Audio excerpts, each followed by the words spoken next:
اور پھر ایک ایسی صورت میں آپ کو بتاتا ہوں، ایسی صورت جس کی فضیلت میں ترمذی شریف کی حدیثیں ہیں اور کئی صحیح احادیث میں آپ کے سامنے رکھ رہا ہوں۔ اللہ کے حبیب صلی اللہ تعالی علیہ وسلم فرماتے ہیں کہ میں تمہیں ایک ایسی صورت نہ بتاؤں جو 30 آیتوں والی ہے، اور وہ ایسی صورت ہے کہ یہ اپنے قاری کو اس وقت تک چھوڑتی نہیں جب تک جنت میں داخل نہ کرا دے۔ اللہ سبحان اللہ سبحان اللہ، رب تبارک و تعالیٰ سے بحث کرنے لگتی ہے، اللہ اکبر اللہ اکبر۔ وہ اپنے تالی کو، اپنے قاری کو اس وقت تک نہیں چھوڑتی کہ جب تک وہ جنت میں نہ چلا جائے۔ کیا بات ہے حضور، تو پوچھا یہ کون سی صورت ہے؟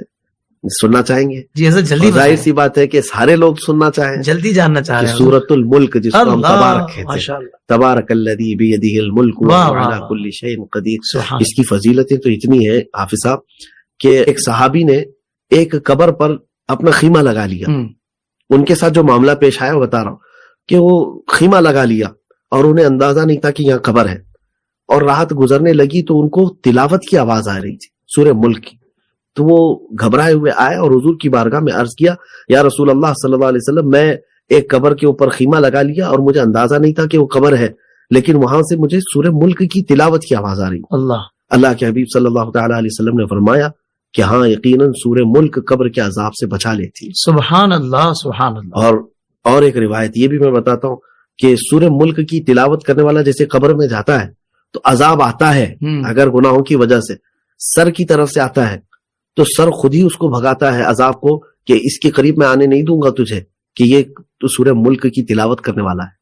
واہ واہ۔ بازوؤں سے آتا ہے تو بازو اس کو عذاب کو ٹال دیتے ہیں کہ نہیں، ہم تجھے قریب آنے نہیں دیں گے کہ یہ سورہ ملک کی تلاوت کرنے والا ہے۔ اللہ اکبر۔ اب اور ایک فضیلت سنیں، مزے کی ہے۔ اعلیٰ حضرت فرماتے ہیں کہ سورہ ملک کی تلاوت کا، آپ نے اس کو فضیلتوں میں لکھا بھی ہے کہ یہ ایک ایسی سورہ ہے، نور والی سورہ، کہ بندہ جو روز تلاوت کرتا ہے سورہ ملک، دیکھیں میں کہتا ہوں نوجوانوں سے کہ اس سے بہتر دوستی کیا ہے جو تمہیں قبر میں بھی نہیں چھوڑتی ہو۔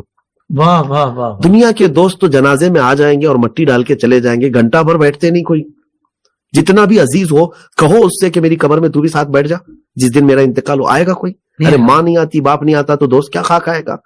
دنیا میں ہمارے سفید کپڑے پر دھول لگنے نہیں دیتے، لیکن یہی دوست ہم پر خاک ڈال کر کے جا رہے ہیں۔ تو یہ ایک بڑی عبرت کی چیز ہے۔ اس دن کون تمہارے ساتھ ہے جب تختیاں بند کر کے اندھیرے کمرے میں تم کو چھوڑ کر دنیا رخصت ہو چکی ہو، گھبراہٹ اور وحشت کا عالم ہے۔ فرماتے ہیں کہ جو سورہ ملک کی تلاوت کرنے والا بندہ قبر میں جاتا ہے تو جیسی وہ قبر میں پہنچا، یہ رب کی بارگاہ میں، رب تبارک و تعالیٰ کی بارگاہ میں جاتی ہے اور پھر یہ بحث شروع کرتی ہے کہ مولا اس کو قبر میں عذاب نہ دینا، وہ روز مجھے تلاوت کرتا تھا۔